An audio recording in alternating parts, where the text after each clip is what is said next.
여러분 안녕하세요. 스포츠캐스터 박찬입니다. 축구 전문 기자 한준입니다. 2024 파리올림픽 본선 진출을 걸고 열리고 있는 AFC U23 아시안컵 조별리그 최종전에서 한일전이 펼쳐졌습니다. 양팀 모두 이미 8강 진출 확정 지은 가운데 조 1위를 두고 치른 경기에서 대대적인 로테이션을 양팀이 가동했는데요. 우리 역시 1대0 승리에도 불구하고 경기력에 대한 아쉬움을 남겼지만 패배한 일본 현지의 반응은 더 참혹합니다. 이번에도 한국 축구의 강인함을 이기지 못했다는 자조적인 반응이 쏟아지고 있는데요. 파리올림픽 본선 진출은 이날 패배로 포기했다는 반응이 나올 정도입니다. 이번 한일전에 대한 일본 언론과 팬들의 반응을 통해서 경기를 분석하고 해설해드리겠습니다. 우선은 한국과 일본 모두 올림픽 축구에서는 연속 출전의 기록을 계속해서 만들어가고 있습니다. 우리 같은 경우에 이제 1988년 서울 올림픽부터 이번 대회에 이제 본선에 오르게 되면은 세계 최초로 유일하게 10회 연속 본선 진출을 이루게 되는 상황인데요. 그런데 일본 역시 1992년 바르셀로나 대회부터 지금 7회 연속 본선에 오르고 있는 상황이라고 하니까 어떻게 보면 이제 양국의 대기록이 이제 이번에 조금 이제 가장 큰 위기에 봉착했다.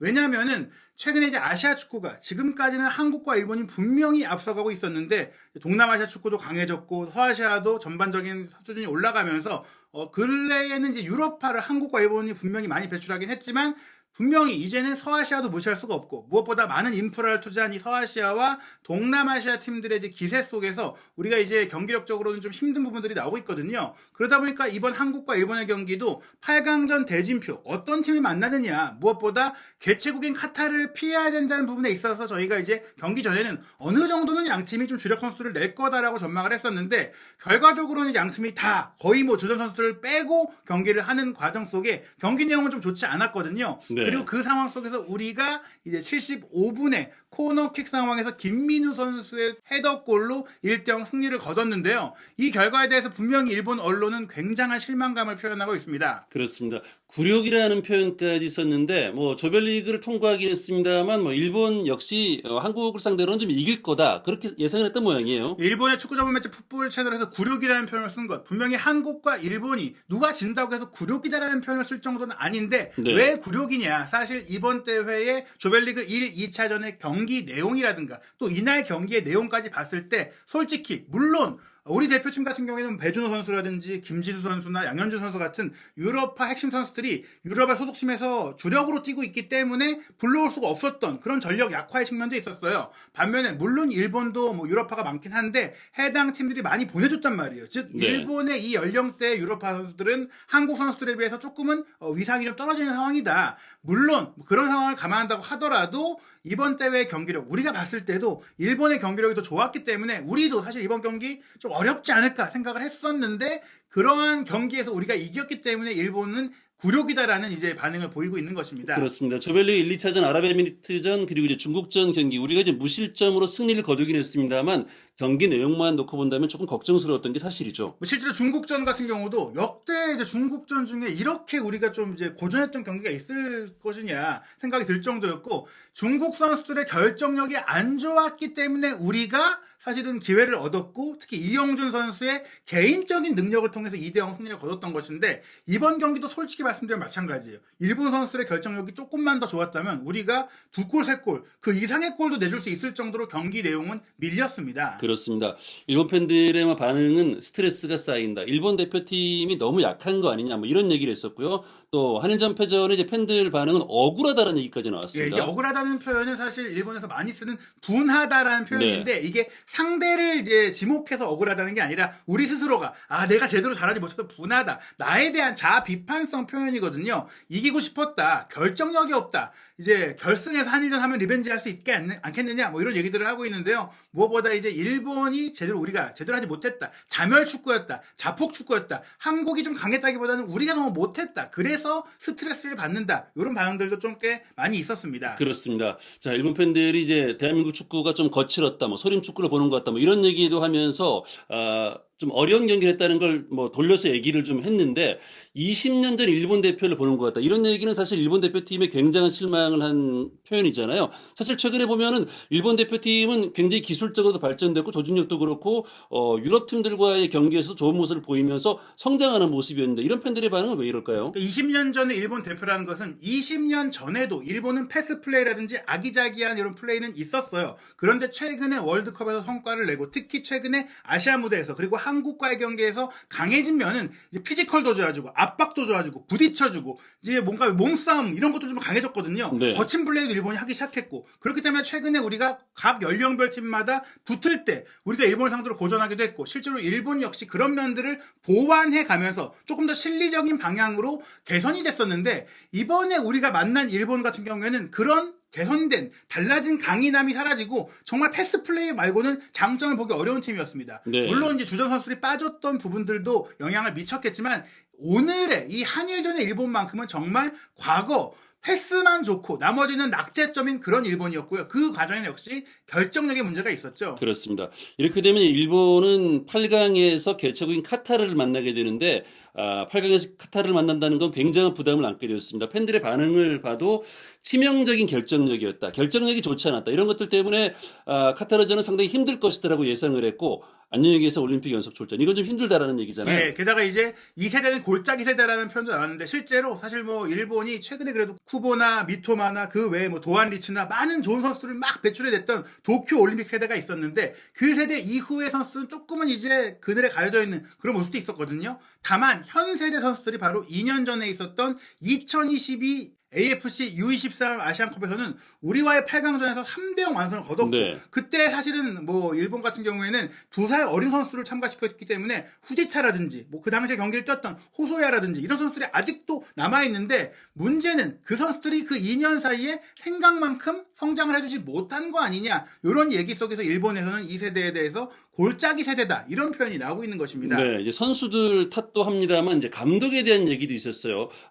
우리나라 대한민국 대표팀이 이제 3백을 들고 나왔잖아요. 예. 여기에 대한 대처를 제대로 못한 거 아니냐, 준비를 못한 거 아니냐 이런 얘기도 나왔습니다. 사실 일본이 공을 지배하고 상대적을 주도하는 플레이를 하는 과정 속에 상대가 이제 한국이 3백으로 나올 걸 상정할 수 있었을 것이다. 결국 5-4-1로 지키는 축구를 할 때 우리는 그걸 흔들어낼 수 있는 공격이 없었다. 왜 대책을 안 세웠냐 이런 얘기가 나왔는데 이 부분은 사실 우리가 지금까지 황선홍 감독 체제에서는 4백으로 경기를 해왔으나 이번 경기에 주장인 변준수 선수가 경고 누적으로 빠졌고 또 다른 네. 센터백인 서명관 선수는 햄스트링 부상으로 이탈을 했어요. 그런 상황이라면 당연히 3백이 대안으로 거론될 수 있고 실제로 3백을 썼거든요. 그리고 이렇게 수비 라인의 핵심 선수들이 빠지게 되면 우리가 아무리 일본과의 경기라고 하더라도 조금은 상대에게 주도권을 내주는 선수비 후역습에 조금은 약자의 축구를 할 수도 있는 거고 그리고 황선홍 감독 입장에서는 2년 전에 0-3으로 졌었던 경기가 있었잖아요. 네. 그때 본인의 감독 커리어에 가장 큰 또 이제 손상을 입었기 때문에 또 그러면 안 된다는 점에 있어서 좀 더 신중하게 경기를 할 거라고 예상할 수가 있는데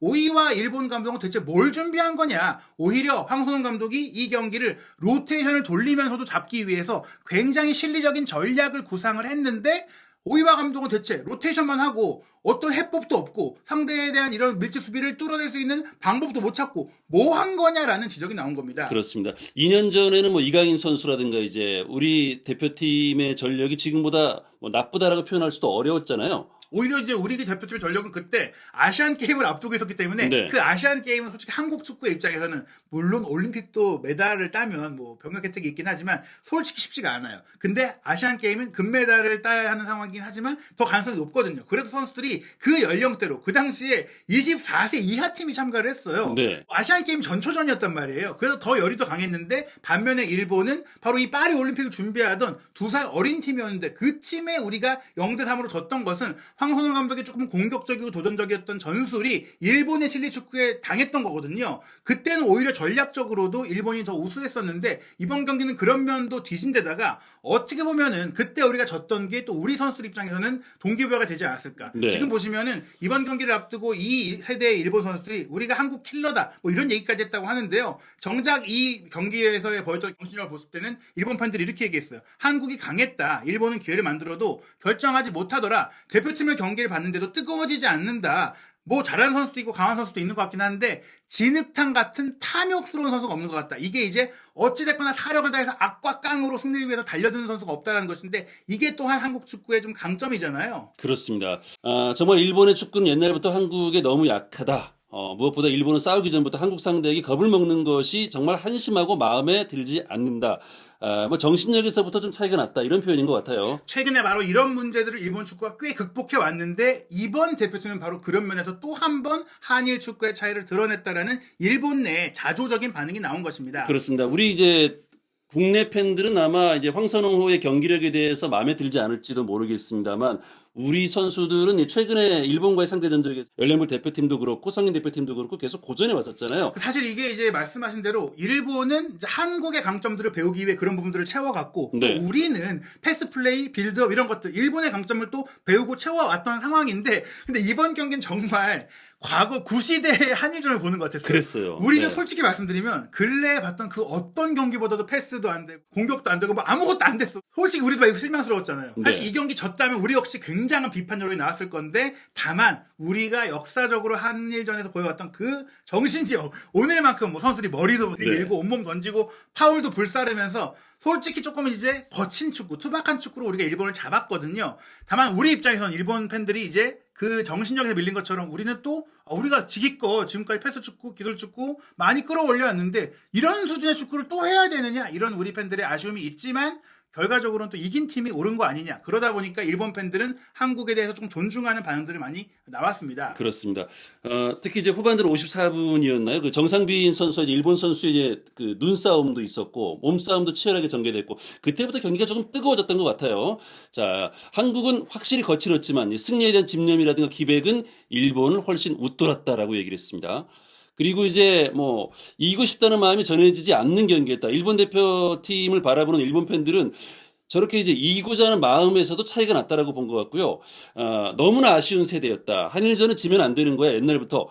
이거는 이제 우리가 훨씬 강한 마음인 것 같아요. 그런 여전히. 마음을 일본의 올드 축구 팬들도 갖고 있었기 때문에 네. 그렇기 때문에 옛날에도 한일전이 정말 뜨거웠던 것인데 최근에 일본 선수들이 이제 이런 새로운 세대 선수들이 이런 것들을 좀 잃어가는 모습들이 있었으나 다시 또 요시다라든지 말씀드린 최근에 뭐 쿠보라든지 정말 좋은 뛰어난 선수들은 그런 강인함을 갖고 있다 보니까 그런 정신력을 갖고 있다 보니까 이런 것들이 살아났었는데 지금 바로 이 세대는 이게 또 없는 거 아니냐 이런 지적들이 나오고 있습니다. 그렇습니다.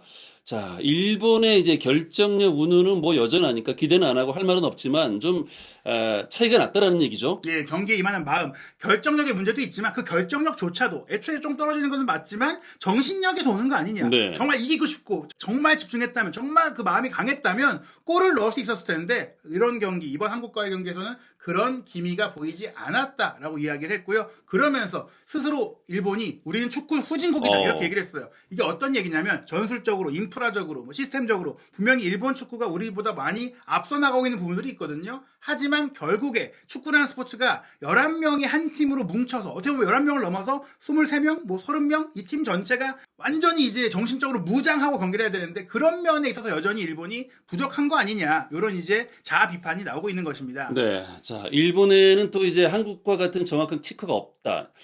이번 대회를 보면은 뭐 이태석 선수라든가 이제 뭐 코너킥이라는 세트피스 상황에서 이제 대한민국 팀의 그 킥의 퀄리티가 상당히 좋았잖아요. 사실 일본에도 킥이 좋은 선수들이 있긴 있었는데 이번 경기에서는 유독 이 코너킥이나 프리킥에서 무딘 모습이 있었고 네. 또 말씀하신 대로 일본에도 좋은 킥을 차는 선수 있지만 결국에는 한국만큼 날카로운 키커가 일본에 없다라고 일본 팬들이 지적을 한 건데 예를 들어서 뭐 이강인 선수의 활약에 대해서도 일본 팬들이 부러워하면서 저런 킥이 일본에는 없다라고 얘기한 것처럼 그러면서 나카무라랑 비교하기도 했었는데 일본 팬들은 나카무라를 그리워하는 것 같아요. 네, 나카무라가 언제적 선수입니까? 예, 이번 경기는 이제 이채석 선수가 예전에 있었던 아랍에미리트전도 이채석 선수의 코너킥을 이영준 선수가 헤더로 넣으면서 골을 넣었기 때문에 충분히 또 일본이 대비할 수 있어야 되는 부분이기도 했었지만 네. 이게 대비가 안 된 것은 알고도 당할 수밖에 없는 속도와 정밀성을 갖고 있는 그런 키커다. 강하고 빠른 킥은 알아도 당할 수밖에 없다. 그러다 보니까 이제 당할 수밖에 없었고 우리는 그런 선수를 키워내지 못했다. 뭐 이런 얘기를 한 겁니다. 네, 한국의 각오와 전략에 한참 못 미친다. 일본 감독은 전략적으로 움직이지 않는 걸까? 뭐 이런 얘기도 했으니까 감독 탓을 좀 많이 하는 것 같습니다. 결국에는 황선홍 감독이 우리가 경기를 지배하지 못했지만 객관적으로 봤을 때 우리가 밀리는 전력상으로 네. 열세인 흐름에서 승리를 가져오는 최적의 방법을 이제 찾아냈다는 것인데 바로 75분의 이 장면 이태석 선수의 코너킥이 파포스트 쪽으로 감아 들어왔기 때문에 모든 수비수들을 통과했고 골키퍼도 건드릴 수가 없었어요. 그런 과정 속에 골키퍼가 달려 나왔지만 공이 바깥으로 빠졌기 때문에 김민우 선수는 빈 골문에 헤더를 할 수가 있었는데 그렇기 때문에 이 장면에 대해서 노자와 골키퍼가 바깥으로 돌아 들어오는 공을 처리하기가 어렵잖아요. 그러니까 골문을 지키고 있었다면 막을 수 있었다. 골키퍼의 실책이다. 이런 지적도 굉장히 많이 나왔습니다. 그렇습니다. 자, 일본 팬들의 반응을 계속 살펴보고 있는데요. 일본의 전통이 되어가고 있는 결정력의 부재가 2세대의 대표에게도 계승되고 있는 것이 유감이다. 사실 일본이 이제 과거에 예쁜 축구를 했지만 득점력에서는 아쉬운 장면들이 계속 있었는데 이게 이제 모처럼 또 이런 얘기가 나오는 거예요. 예, 사실은 뭐 조금 개선되는 모습들을 보였던 선수들도 있지만 그래도 뭐 우리의 손흥민 선수라든지 그 외에 많은 골잡이들 뭐 이런 선수들과 비교했을 때 일본이 다른 부분들 다른 포지션에 많이 올라왔는데 스트라이커가 좀 안 나오고 있다 이런 얘기를 지적받고 있잖아요. 뭐 이번 경기도 마찬가지였고 그러다 보니까 어떤 팬은 패스 연습은 이제 두 번 다시 하지 않아도 되니까 슛만 연습해달라. 네. 패스를 100번 해도 한 골도 넣을 수가 없다 이렇게 얘기하면서 실제로 우리가 이번 경기 점유율에서도 밀렸고 슈팅 숫자는 14대 6으로 일본이 2배 이상 많았지만 유효 슈팅은 우리가 3대 2로 더 많았다. 물론 우리의 유효 슈팅도 많다고 할 수 없지만 그래도 6개 중에 3개니까 슈팅 정확성이 50%였는데 일본은 14.3%였다. 네. 즉 일본의 고질적인 숙제는 역시 결정력, 슈팅의 마무리 능력이라고 볼 수 있겠습니다. 그렇습니다. 이 후반전 들어서 경기가 뜨거워지기 시작했는데 이제 일본도 이제 변화를 주면서 기회들이 나오기 시작했거든요. 하지만 이제 결정력에서 좀 아쉬운 부분들이 많이 나왔는데요. 이 장면은 이제 후지오 선수 64분에 이제 크로스를 냈고 마츠키 헤더 그리고 이제 우치노 선수가 또 헤더를 냈는데 이게 또 이제 무산되는 장면이었거든요. 이 헤더가 다 골대로 안 가고 마츠키의 헤더도 옆으로 그냥 빗 맞으면서 빠져나왔고 그랬기 때문에 우치노도 헤더를 할 수 있었는데 그 우치노의 헤더도 골대 방향이 아니라 옆으로 나갔어요. 거의 그렇습니다. 바깥으로 빠져나갔기 때문에 이거 헤더 슈팅이라고 기록하기도 민망할 정도로 네. 뭘 한 거지? 약간 백스핀이 걸려서 예. 볼이 좀 이상하게 날아갔어요. 예. 그리고 73분에도 이제 일본이 과정은 참 보기 좋았거든요. 네, 이제 우치노 선수가 왼쪽 풀백인데 공격에 가담했을 때 3명의 한국 수비를 몰아놓고 네. 백힐 패스를 내줬고 그 다음에 또 교체로 들어온 마츠키 선수가 왼쪽 사이드를 날카롭게 파고들어서 크로스까지 좋았거든요. 그런데 여기서 문전에서 다카이 선수의 헤더 슈팅이 어이없게 옆으로 빗나갔어요. 사실 이거는 골문 구석으로만 보냈어도 골키퍼가 반응하기가 어려워요. 왜냐? 오른쪽으로 갈지 왼쪽으로 갈지 헤더 슈팅은 골대 바로 앞에서 방향이 바뀌기 때문에 이거는 우리가 더 먹었다 생각한 장면이었는데 그냥 또 어림없이 빗나갔던 장면이죠. 그렇습니다. 자, 83분에도 일본이 아주 좋은 장면을 한 차례 만들어냈습니다.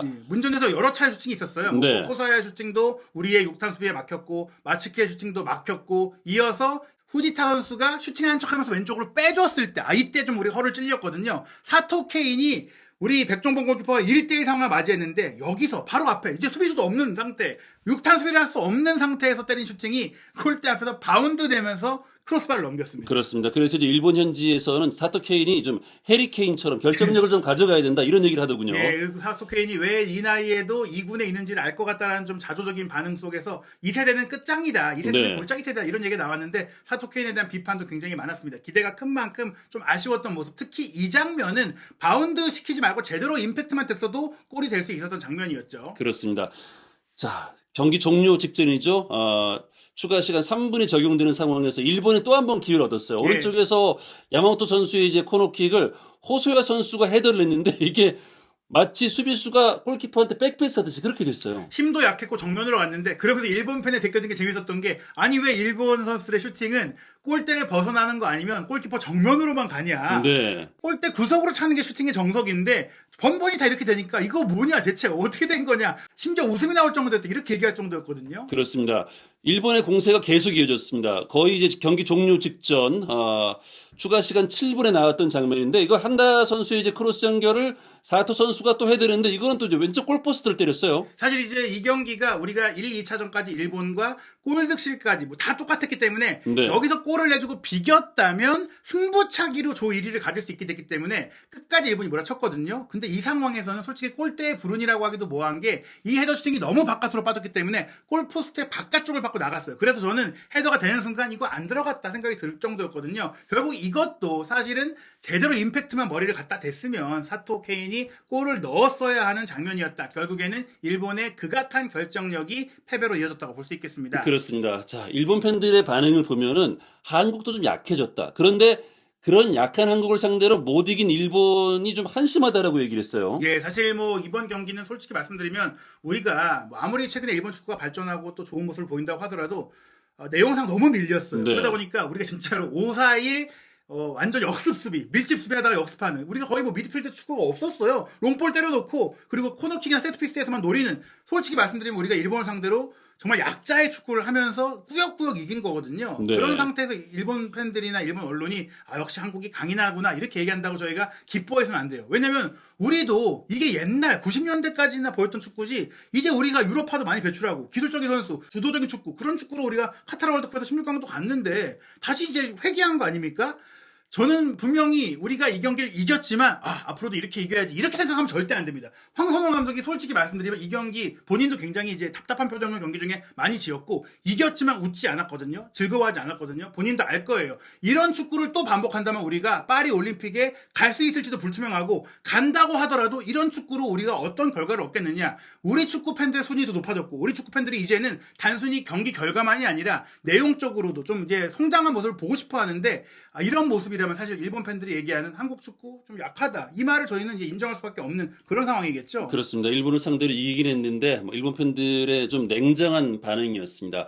자, 이 기록을 한번 보면 우리가 이제 1대0으로 승리를 거두긴 했습니다. 점유율도 뺏겼고 여러 가지 면에서 지금 보면은 지표상으로도 상당히 좋지 않아요. 우리가 유효슈팅만 앞섰고 네. 점유율 61%, 상대가 60% 가까이 공을 가져갔고 지상볼 경합도 일본이 57%의 승률을 우리보다 높았고 공중볼 경합까지도 63%로 일본이 우리보다 앞섰습니다. 그리고 패스 성공률 우리가 상대 지역 일본 지역에서의 패스 성공률이 57%였어요. 네. 이거 정말 극악한 공격 지역에서 거의 공이 연결이 안 됐다고 봐야 돼요. 반면 일본은 평균 85%의 한국의 진영에서 일본의 공격 진영에서 77% 가까이 패스가 성공을 했고 여러 가지 크로스 성공률도 일본이 높았고 모든 플레이의 퀄리티에서 일본이 높았는데 딱 하나 슈팅만 우리보다 부족했다. 자랑스러워야 할 부분이 아닙니다. 네. 우리가 다시 일본과의 격차가 굉장히 커졌다라고 봐야 돼요. 크로스가 이제 16회에 이제 코너킥도 6차례를 내줬잖아요. 예. 사실 저쪽 팀에 일본 팀에 뭐 이영준 같은 선수가 있었더라면 결정력이 좀 좋은 선수가 있었더라면 우리가 코너킥에서 세트피스에서 실점을 해도 전혀 이상하지 않은 상황이었어요. 실제로 우리가 정말 이영준 선수가 없었던 아랍에미리트전도 없었다고 치면 비길 수도 있었고 네. 중국전도 솔직히 말씀드리면 오늘은 중국이 아랍에미리트 2대1로 이겼거든요. 그 셰원농 선수의 약간 컨디션이 조금만 좋았으면 우리가 질 수도 있었어요. 중국을 상대로. 오늘 그렇습니다. 경우도 마찬가지로 그 빗 맞았던 슈팅들이 다 조금 골대 안으로만 갔으면 사실 우리가 골을 넣었다고 하더라도 3대1 내지 4대1로 져도 할 말 없는 내용이었다고 볼 수 있을 것 같습니다. 네, 자 오유아 고 감독은 경기 끝나고 나서 이제 인터뷰에서 이기고 싶었지만 이제 8강전을 대비하는 차원에서 로테이션 했다라고 얘기를 한 거죠. 예, 그러니까 이제 뭐 이 경기를 포기한 건 아니었다. 네. 이 로테이션의 이유는 아무래도 8강전까지 체력적인 부분을 대비해야 된다고 얘기했는데 저는 조금 이해가 안 갔어요. 왜냐면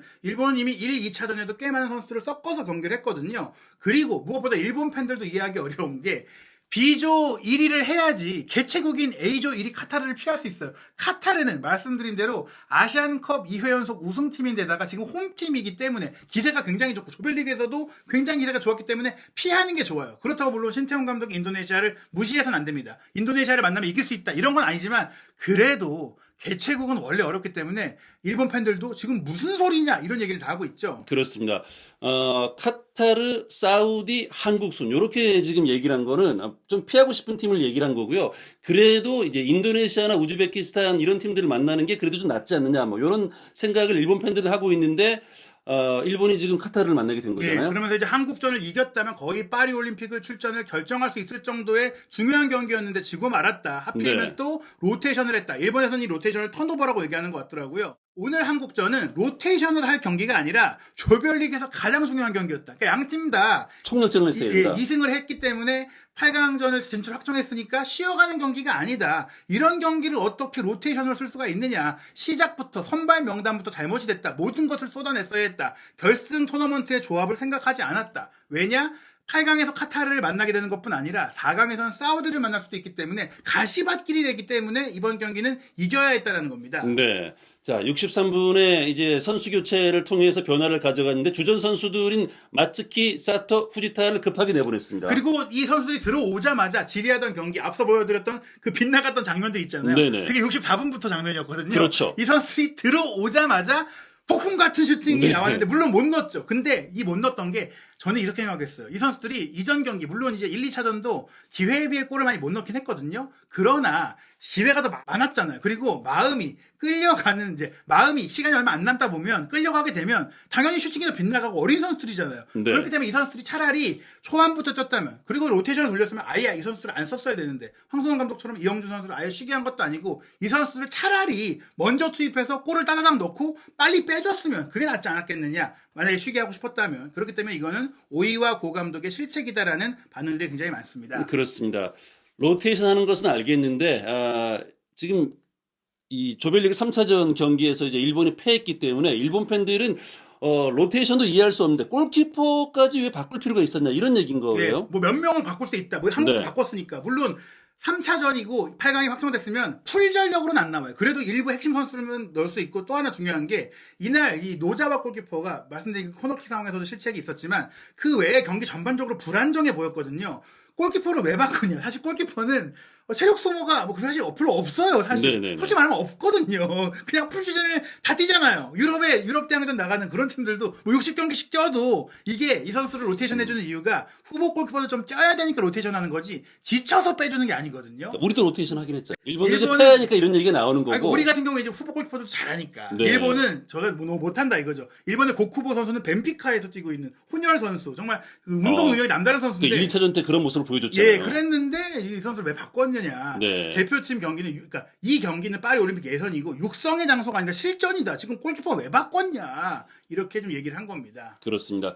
자, 다음 경기 일정이 이제 우리가 인도네시아를 상대로 8강전 경기를 치릅니다. 예. 신태용 감독이 지금 인도네시아에서 거의 이제 국빈 대접을 받고 있잖아요. 네, 지금 뭐 이제 신태용 감독을 이제 인도네시아와 국적을 줘야 된다 이런 반응까지 나오고 있고 네. 종신계약해야 된다는 말이 나올 정도인데 이걸 4월 26일 금요일 새벽 2시 30분에 경기를 하게 됐거든요. 우리 이거 피했어야 되는 거 아니에요? 사실 저는 이제 그런 생각도 했어요. 차라리 이제 카타르를 만나는 건 낫지 않겠다는 생각이 들 정도로 인도네시아의 경기력이 굉장히 좋고 무엇보다 신태용 감독이 당연히 또 이 경기를 현장에서 지켜보면서 분석을 했는데 누구보다도 또 한국을 잘 아는 감독이라는 점에 있어서 정말 걱정이 되거든요. 다만 또 황선홍 감독도 인도네시아를 좀 만날 것을 좀 준비하면서 이영준 선수를 쉬게 하지 않았을까. 압도적인 높이. 분명히 인도네시아가 기술적으로, 조직적으로 모든 면에서 발전하긴 했지만 여전히 그 동남아시아 팀의 특유의 단점이 높이의 문제가 있거든요. 네. 그걸 또 잘 공략한다면 이번 일본전이 어떻게 보면은 인도네시아전의 데뷔전으로서 선수비 후역습을 오히려 우리가 인도네시아를 놀라게 할 되게 약자의 축구로 이기면 되는 거니까. 네. 토너먼트고 우리가 지금 이번 이 대회에서 중요한 건 내용보다도 사실은 이제